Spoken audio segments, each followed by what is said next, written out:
That night, a cold wind swept through the brightly lit streets of Los Angeles. Outside the Aurelius Hotel, a place renowned as a paradise for the elite, a man quietly stepped through the revolving glass doors. No one noticed him. No one welcomed him. His slightly wrinkled black coat, dust-covered shoes, and tired eyes made him look completely out of place in this world of glamour and shine. "Excuse me, sir. Are you lost?" A woman's voice rang out, cold and firm. The receptionist stood upright, her gaze sharp and scrutinizing. Amanda, who prided herself on being the gatekeeper of class, had no idea that the man standing before her was the very founder of the hotel. Thomas Hale, who once slept beneath the awning of a movie theater at the age of 19, was now one of the most mysterious and respected entrepreneurs in Hollywood. But tonight, no one recognized him. And it was also that very night when a little boy with clear, innocent eyes would remind the world of one simple truth: heroes don't always wear capes. As for Amanda, who had grown used to judging people by their appearance, she would soon find herself caught between two choices: continue living in pride, or begin again with kindness. You won't believe what happened next. A glance, a single sentence, a scribbled drawing on a piece of paper was all it took to make the entire lobby of the Aurelius erupt, not in scandal, but in something far more profound, an awakening. The Aurelius Hotel wasn't like any other place in Los Angeles. From the glimmering crystal chandeliers that hung suspended like frozen drops of dew in mid-air, to the soft trace of jasmine that always lingered in the lobby, every detail radiated a quiet elegance, as if even the stones in the walls knew how to keep the secrets of the ultra-wealthy. This place was the favored stopover for politicians, movie stars, and tech CEOs. But tonight, a guest stepped in quietly. No name recognition, no bodyguards, no designer luggage. Thomas Hale, 54, with neatly cropped salt and pepper hair, tall but unassuming in a black coat and worn-out jeans. Looking at him, no one would guess he was the man behind the Aurelius, the one who had designed every detail of this place with a single guiding philosophy: let every person who walks in feel that they belong. Standing nearby was Amanda Stone, 31 years old, the head of the front desk, who carried a completely different worldview. She came from a poor rural town, once mocked for wearing an outdated dress to her very first job interview. Now, with a hard-earned position at one of the most prestigious hotels in the city, Amanda had made herself a vow: never again would anyone have the power to hurt her, by making sure she controlled who was allowed into this world. She didn't realize that this very defense mechanism had turned her into a mirror, reflecting the very people who once stepped on her years ago. And then, by the fireplace, sat Lily and Marcus, a couple celebrating their 5th wedding anniversary. They wanted nothing more than a quiet weekend together. But fate had placed them here to become witnesses to a lesson in humanity they would never forget. There was one more person, someone no one noticed at first: a little boy, sitting beside his mother near the entrance bench, quiet, observing, and he would be the one to change everything. With a small piece of paper tucked in his coat pocket, Thomas approached the front desk, his head slightly bowed, his gaze calm but edged with the exhaustion of a long journey. He hadn't even said a word when Amanda looked up, her eyes sweeping from head to toe over the unfamiliar guest. "Excuse me, what exactly are you looking for here?" she asked, her voice flat and cold. Thomas replied gently, "I have a reservation." "The name is Thomas Hale." Amanda narrowed her eyes, tapping at the keyboard but didn't actually search. Instead, she crossed her arms, tilted her head, and gave a smirk. "This hotel isn't the kind of place just anyone can walk into. You know, we're not some roadside motel." Thomas furrowed his brow slightly, but remained composed. He pulled out his phone and opened the email confirmation. "Here I have a reservation. 2 nights." Amanda glanced at the screen, barely skimming it. She waved a hand dismissively, as if brushing off a nuisance. "Listen, some people think that just because they can book a room online, they've got access to the world of the wealthy.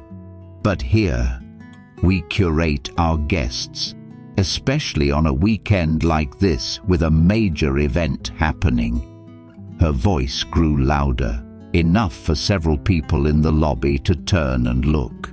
Marcus gently squeezed Lily's hand and whispered. "What's going on?" Lily responded softly, her eyes fixed on Thomas. He looks familiar. I think I've seen him somewhere before." Thomas took a deep breath, trying to stay composed. "I understand, but I'm not a stranger.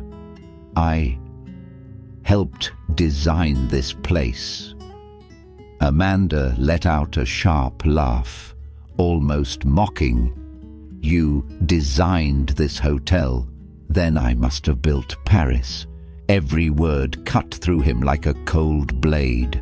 Not because of the insult, but because he had once been her, looked down on for how he appeared, pushed away like he didn't belong anywhere. A sharp click echoed the shutter of a guest's phone camera snapping a photo. Not because they recognized Thomas, but because they thought they were about to witness a dramatic scene of someone being kicked out. Amanda reached for the phone, ready to call security. And then, the sound of footsteps echoed from the far end of the hallway. James, the night shift manager, had just stepped out. And when his eyes landed on Thomas, the color drained from his face. He hurried toward the front desk, still breathless from a phone call he had just ended. But the moment his gaze met the face of the man standing before Amanda, his entire body froze. He was stunned, eyes wide, then pale. "Oh my God," James murmured barely above a whisper.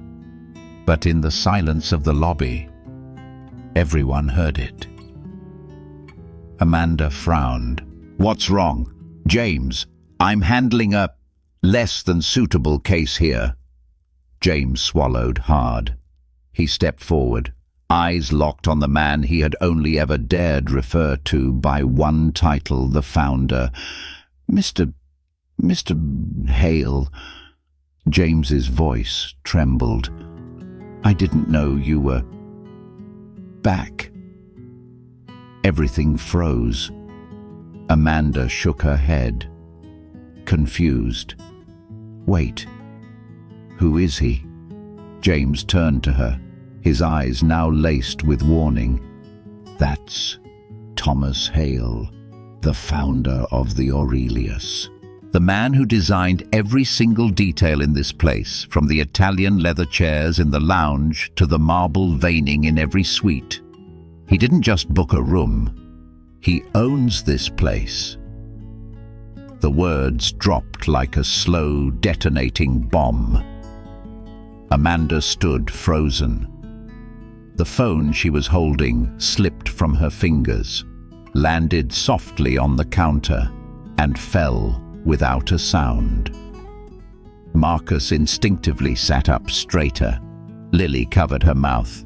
A server in the distance took a step back, as if they had just accidentally witnessed something they were never meant to see. Thomas remained where he was, silent. He didn't need to raise his voice. He didn't need to glare. The truth had spoken for itself. The air in the lobby thickened, as if every breath had suddenly caught in everyone's chest. Amanda opened her mouth, as if to say something, but no words came out. Because when you've just mocked the very man who created the world you're desperately trying to belong to, excuses suddenly feel far too small. A heavy silence settled over the entire lobby. Only the faint background music could be heard, a soft classical piano piece playing from the ceiling speakers. The very piece Thomas had personally chosen during the hotel's earliest design days. Amanda stood as if turned to stone. Her face had gone pale. Her eyes shimmered with unshed tears, but were filled with fear. Her mouth slightly open, trying to form an apology, but nothing came. Thomas looked at her, not with anger, not with raised voice, just a gaze, deep and quiet, like the surface of a lake just barely stirred. He spoke slowly, each word calm and clear. "Did you know? I was once kicked out of a lobby just like this, simply because of the clothes I wore." A brief pause. Amanda gave a faint nod, her eyes still locked with his. "When I was 21, he said, I was wandering the streets, starving, just looking for a place to sit and get out of the rain. Someone told me, people like you don't belong here." He turned slowly, his eyes sweeping across the lobby, every leather chair, every wall painting, every corner bathed in soft, sunset-like light. "And that's why I built this hotel, a place where anyone who walks in would be greeted with a smile, no business card required, no expensive watch needed." Amanda broke down. Tears streamed down her cheeks, soaking the collar of her blouse. "Mr. Hale, I didn't know. I was so arrogant." Thomas paused in silence, then stepped toward her, not with threat, not with the weight of authority, but simply as a man who had once known pain, now standing before a woman who had just realized she had caused the same. His voice was gentle, more like a teacher than a boss. "I don't need an apology.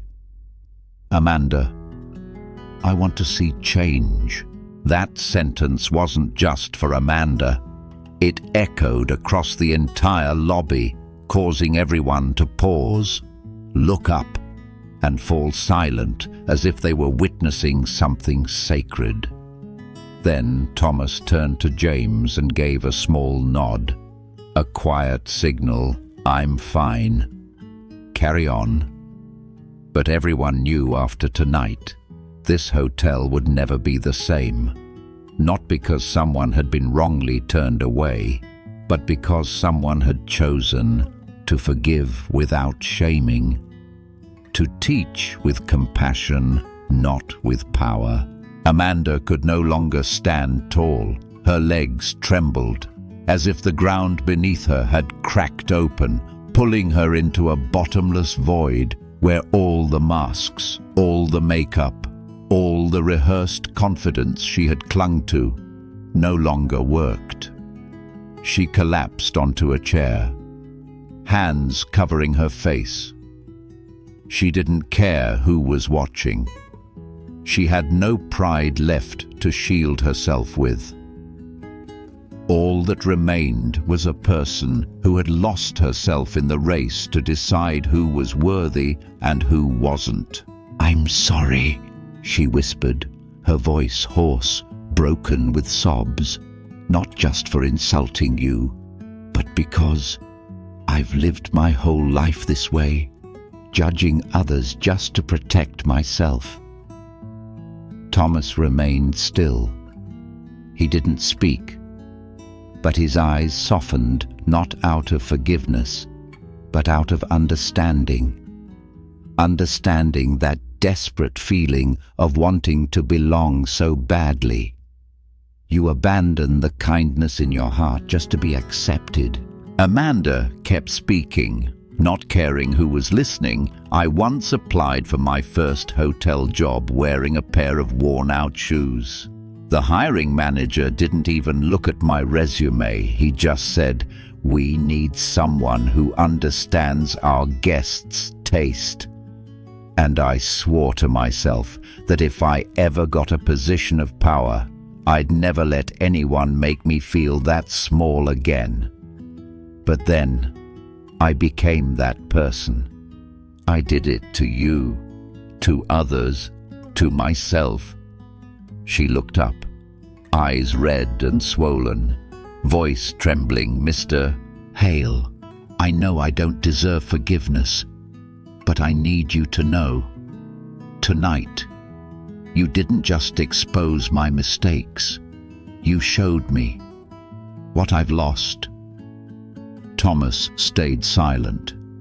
Then, after a pause, he responded gently, "I don't have the right to forgive you on behalf of everyone you may have hurt. But I do believe this. We are not bad people just because we've made mistakes. We only become bad if we refuse to change when we're given the chance." Amanda bowed her head, tears falling freely, and in the corner of the room, the little boy sitting beside his mother clutched the drawing tightly in his hands. He didn't understand every word the grown-ups had said, but he saw one thing very clearly. A man who had once been looked down upon was now reaching out to lift up the one who had looked down on him. And just as Amanda's tears were still wet on her cheeks, a small movement from the corner of the room drew everyone's eyes. A young boy, about 8 years old, timidly slipped off the velvet chair where he'd been sitting with his mother. Clutched tightly in his hand was a piece of paper, its corners crumpled, clearly folded and unfolded many times. His mother gently placed a hand on his shoulder, as if to ask, "Are you sure?" The boy nodded, then took small but determined steps toward Thomas. The man everyone now knew was the owner of the hotel. Thomas saw him and immediately knelt down, lowering himself so their eyes were level. "Hey there, little man," he said with a warm smile. "What's going on?" The boy looked up, his eyes bright but hesitant, his voice trembling like it might crack. "Are you really Thomas Hale?" Sir Thomas nodded. "Yes, I am." The boy opened his small hand. Inside was a colored pencil drawing a figure in a black coat standing in the middle of a crowd. At the top of the drawing, scribbled in shaky, childlike handwriting, he had written, "To Mr. Hale, the real superhero." The entire lobby fell silent. The boy continued, his voice a soft whisper meant only for Thomas to hear. "My dad used to watch your interviews with me before he passed away. He said you were a real good man, a hero, even if you didn't fly or fight anyone. I didn't understand back then, but now I think I do." Thomas didn't speak. He lowered his head, eyes fixed on the drawing in his hands. And then a single tear dropped onto the page. He gently placed a hand on the boy's shoulder. "Your dad must have been a wonderful man, and I think today you are the real hero. Thank you for reminding me what matters most." The boy's mother, standing nearby, lifted her hand to her mouth, her eyes red, filled with emotion and quiet gratitude. From a distance, Amanda still sat where she had fallen, watching every word of the exchange, and for the first time in years, her heart wasn't guarded by pride or judgment, only a deep, aching silence and a flicker of hope. Thomas stood quietly in the lobby, the drawing still in his hand, warm and wrinkled like a whisper from the past. The boy had returned to his seat beside his mother. Amanda still sat silently behind him. But Thomas, in that moment, saw no one else. Only the memories he had buried long ago, now quietly rising. He remembered the supermarket awning from years ago, when he was a young man with nowhere to go, curled up in the cold, stomach empty, lying on a torn newspaper beneath his back. No one offered help. No one asked if he was okay. Only one old man, a street-bred vendor, passed by and placed half a sandwich in his hand without saying a word. And in that moment, Thomas had thought, sometimes just one person believing in you is enough. He remembered his father, who had left without a word when Thomas was 8. No note, no phone call. Thomas had spent his entire youth trying to become worthy of someone who never came back. And then there was Jennifer, the woman he had loved with all his heart. The one who used to dream with him about opening a small cafe by the sea. They had laughed all night once over a burnt cake, whispered about the future by candlelight in a second-hand apartment, until the car lost control and everything ended. Jennifer had been carrying the child they hadn't yet named, and Thomas had carried ever since. A hollow space inside him, one that no luxury suite could ever fill. And Rebecca, his younger sister, the one who still smiled even as the chemo made her hair fall out, the one who always called him the greatest superhero in the world, just because he sat for hours beside her hospital bed, reading fairy tales out loud. Rebecca didn't make it past 27, but Thomas still wore the bracelet she had braided for him, soft pink thread now faded, wrapped around his wrist like a promise never to forget. All of them, the people he had lost, seemed to flicker back to life in the eyes of that little boy, in that innocent yet sincere compliment, in the drawing of a hero who didn't need a cape, just the ability to listen. Thomas took a deep breath. His eyes were misty, but not weak. He turned to glance at the quiet marble wall behind the front desk, the very place where, years ago, he had etched a simple line in faint ink. "Let everyone who walks through these doors feel seen." As Thomas stood there, still holding the boy's drawing tightly in his hand, Amanda remained motionless in the far corner of the lobby. But something had changed. Her tears no longer fell out of fear of being fired, no longer for her reputation, her status, or the humiliation. They fell because, for the first time in many years, she saw herself again, the young woman who once dreamed of doing good. but had gotten lost in a world obsessed with refined standards. She remembered it clearly, her very first day working at the hotel.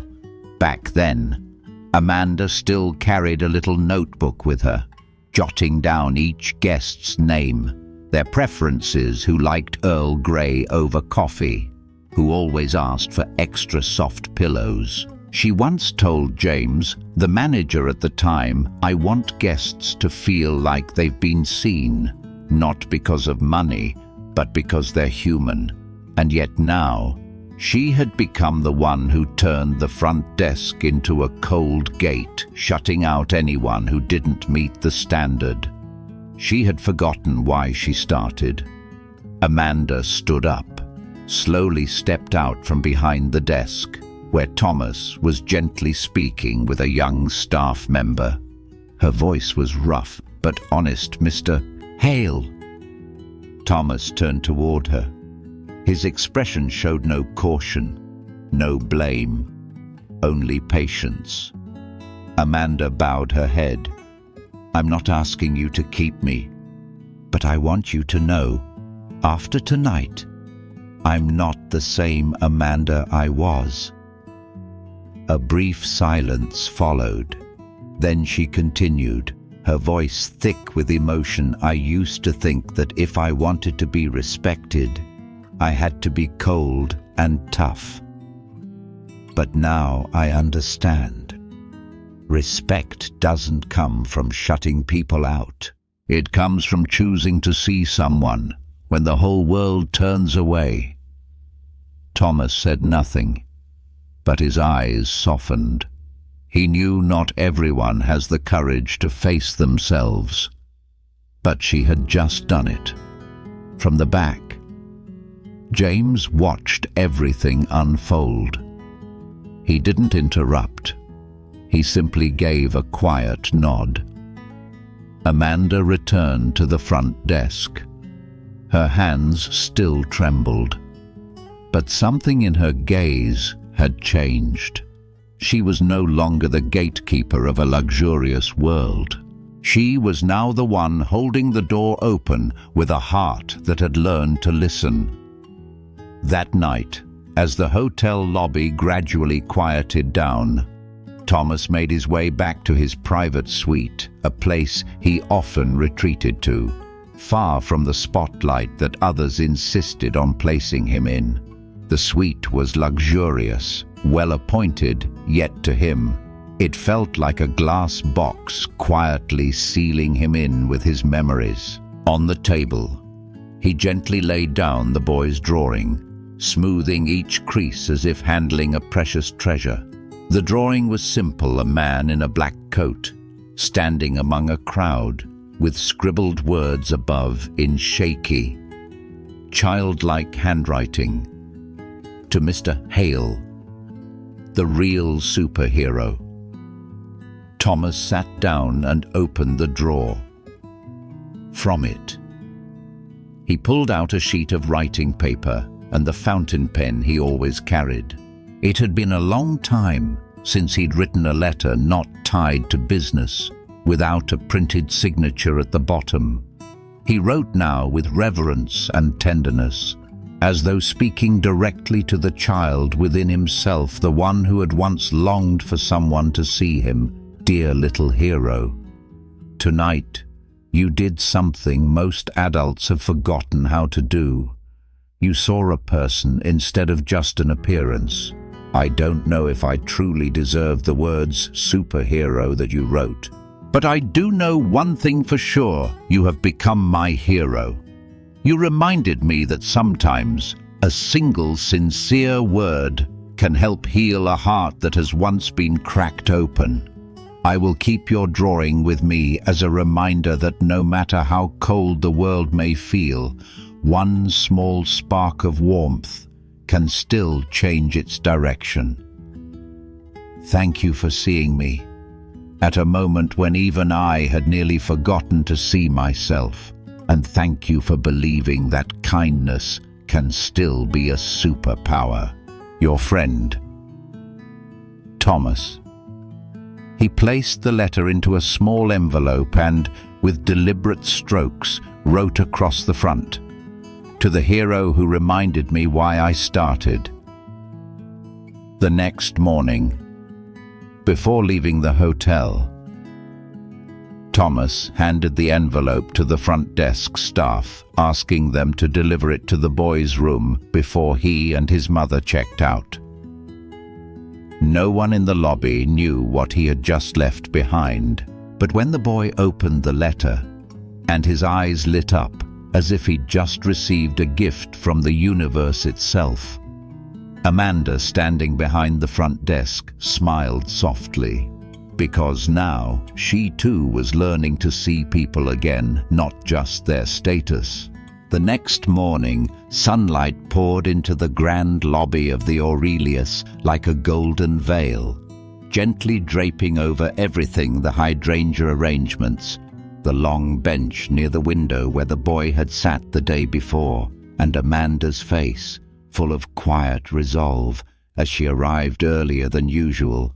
Everything felt like it was beginning anew. Amid the steady flow of guests checking out, Thomas stepped slowly out of the elevator, hands in his coat pockets, eyes scanning the room as if searching for something familiar. And then he saw the boy still clutching the envelope that held last night's letter, his face glowing with a kind of joy that seemed to come from someplace deeper. His mother whispered something to him, and the boy nodded. Suddenly, he turned back, eyes sweeping across the lobby, and stopped the moment they met Thomas's. Without needing any prompt, the boy ran toward him. "Mr. Thomas." Thomas bent down slightly, offering a gentle smile.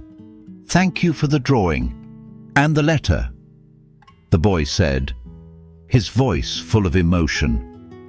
"I'll keep it forever." Thomas nodded, then reached into the inside pocket of his coat. He pulled out an old metal keychain, scratched and worn, shaped like a strange symbol. It was a keepsake from the very first film he'd ever acted in, where he played a quiet hero hardly anyone remembered by name. He opened the boy's small palm and placed the object in it. "This," Thomas said, "I've kept for over 20 years. It's not worth much money, but it's what reminded me that real heroes don't need to stand in the spotlight. And I think it belongs with you now." The boy froze for a moment, then clutched the gift to his chest. "My dad would be so happy I have this," he whispered. He used to say, "Some gifts aren't measured by money, they're measured by feeling." Thomas didn't say anything more. He simply rested a hand on the boy's head and gently tousled his hair, a silent blessing that needed no words.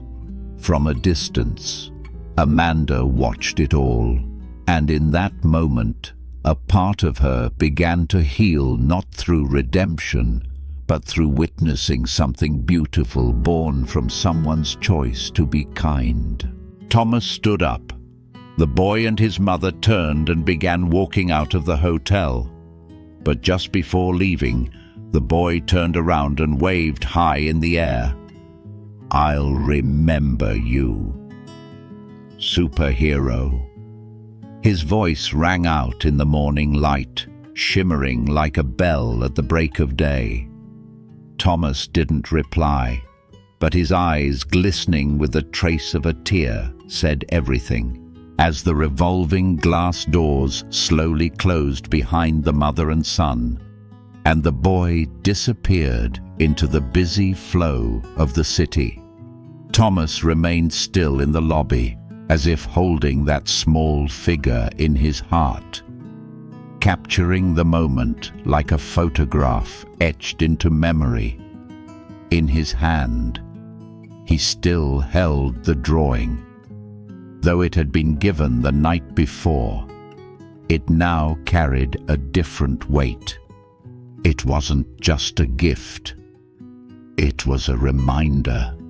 He turned back toward the front desk. Amanda was standing there buttoning her jacket, hair neatly tied back, eyes showing the weight of someone who hadn't slept all night.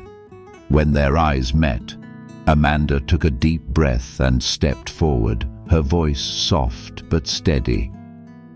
"Mr. Hale, thank you, not just for last night, but for showing me there's another path, one I used to know but left too far behind." Thomas nodded, his voice low and warm. "No one is born endlessly kind. Kindness is something we have to choose every single day. Mistakes don't make you a bad person. But what you do after realizing them, that's what defines you." Amanda nodded slowly, her eyes brimming not from fear this time, but from understanding. James approached and handed Thomas a small envelope, his invoice and flight itinerary. But inside was also a small card, written in Amanda's careful handwriting.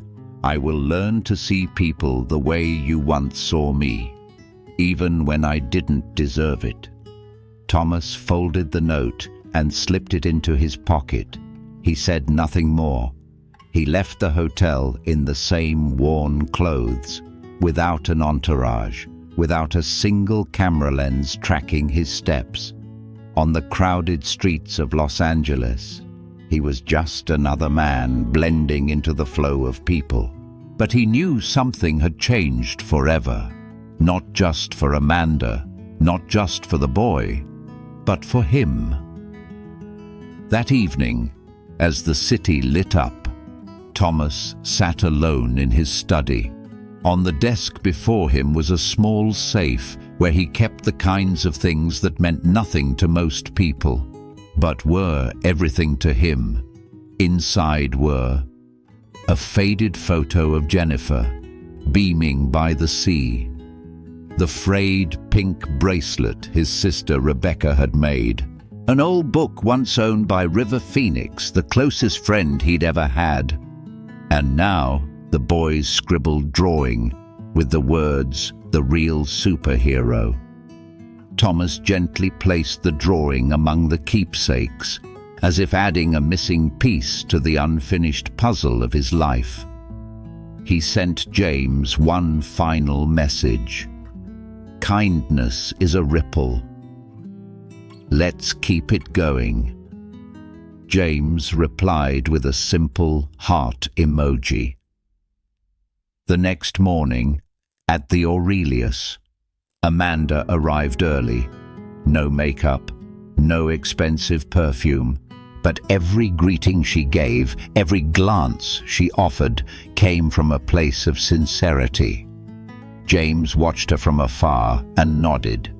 He knew Thomas had planted a seed, and this place would never be the same. Amanda turned just in time to see an elderly guest struggling to lift his suitcase up the hotel steps. Without hesitation, she stepped out from behind the desk, rushed over, and gently took the luggage from his hand, offering a warm smile. The guest looked surprised. "Oh, are you the receptionist?" Amanda replied. "No. Today I'm just someone who believes everyone deserves to be welcomed with kindness." Meanwhile, across the city, the little boy sat on his bed, holding the old keychain Thomas had given him. He turned it over slowly in his hands, as if it were something that held real superpowers. The boy's mother sat beside him, gently stroking his hair. "You really believe he's a good man?" she asked softly. The boy nodded, eyes shining. "Not just a good man, Mum. He's a real hero because he did the right thing even when no one asked him to." Elsewhere, Thomas stood before a large glass window, gazing out at the city beyond. The morning sun hit the glass, softening the lines on his face lines that now seemed a little more at peace. And in that quiet moment, he understood some superheroes never fly through the sky. They simply refuse to look away from someone else's pain. And if you've ever carried a quiet wound no one else could see, then believe this, you too can be a light for someone just like that little boy was for him. If you've watched this far, take a moment to ask yourself one simple question. When was the last time you truly saw someone not through the clothes they wore, not through the job they held, but through their eyes, their quiet sorrow, the silent strength they carry each day? If the story of Thomas, Amanda, and the little boy touched something in you, share this video with someone who may need a reason to believe kindness still exists, compassion still matters, and sometimes one small act can change someone's whole life. Leave a comment below who is the silent hero in your life, because maybe your thank you today will be the spark that warms someone's heart tomorrow. And if you believe the world needs more people like Thomas Hale, hit that like button, subscribe, and help us spread this story, because maybe you will be the one to start the next ripple of kindness.